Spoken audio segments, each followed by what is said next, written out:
next we're going to go to Kevin in New York. You are a little bit further along in the same process, right? You've left religion.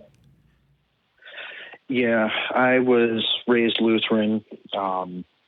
It was extremely pervasive in my life. I was at church 3 or more times a week on average. Wow. Involved in young adult, teen, and then later adult Bible studies. Mm-hmm. Every year during Lent, I would do a passion play, and for a couple of years I played Jesus in it. And I did not know it at the time, but I have a touch of ASD and bipolar disorder, and my depth in the church. I'm sorry, what is ASD? Autism spectrum disorder, is that right? Yes. Uh-huh. And some of the stuff that I was learning and researching, especially being as deep as I was into the New Testament, led me to make some extremely poor choices in my character development, and it led me to do some rather horrible things in my young adult life. When I started originally deconverting from Christianity, I couldn't give up the woo. I couldn't give up the need of the feeling of specialness. So I moved into Wicca and began, using scare quotes, changing myself with what I thought was magic, which was really nothing. It was a lot of just me using self-delusion, real therapy that I didn't know, and a lot of self-delusion to try and fix some of these personality flaws. And I'm in a situation that I'm going to have to deal with for the rest of my life, having to live with a lot of the bad that I've done, the fact that I've hurt a couple of people that were very close and very important to me very badly. And now that I'm recognizing more and more that most of what I thought was a great set of guiding principles in magic is, really a crock.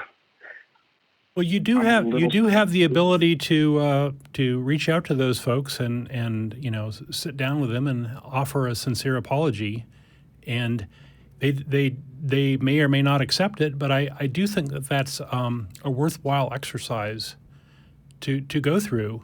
At least you will have made an effort to try to remedy some of the harm that might have happened along the way. I've always thought that was kind of a really selfish and self-centered thing. Like, why? My significant other is also a former victim.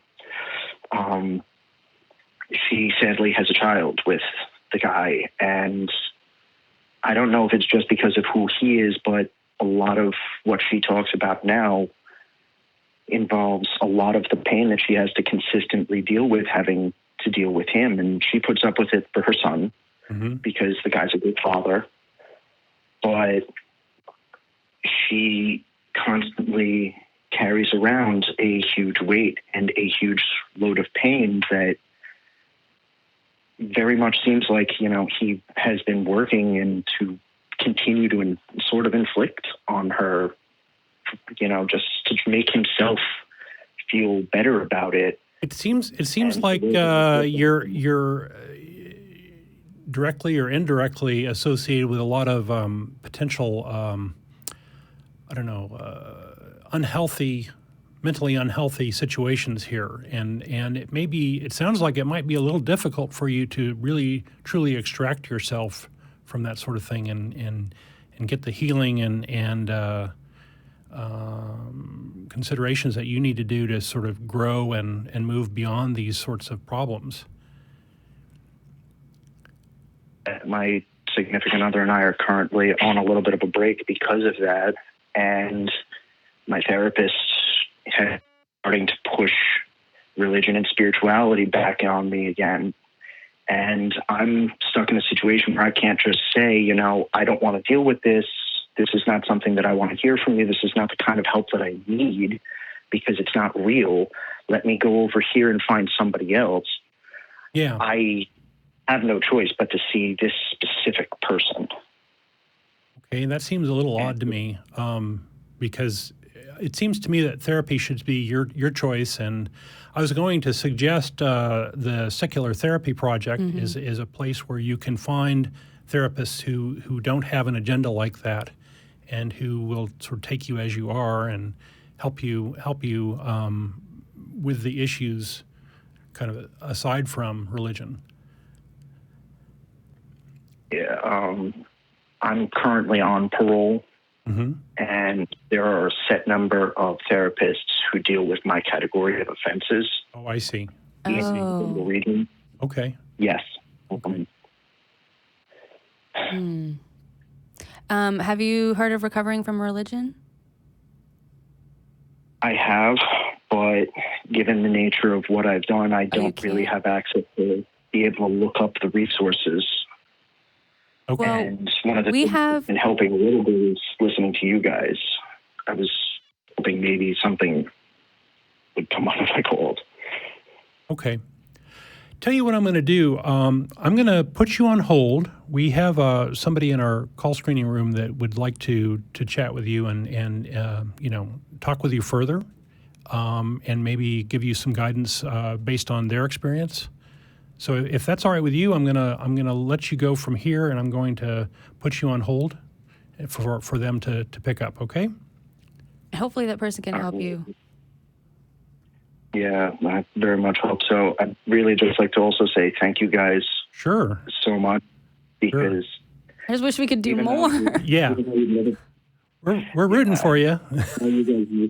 Thanks. I know you guys have never met or heard of me before today, but there are hundreds like me within a 50-mile radius of where I live, that the only access that we really have to other people like us is listening to you guys and the ACA. Wow. Got me crying. That got me scared. Why?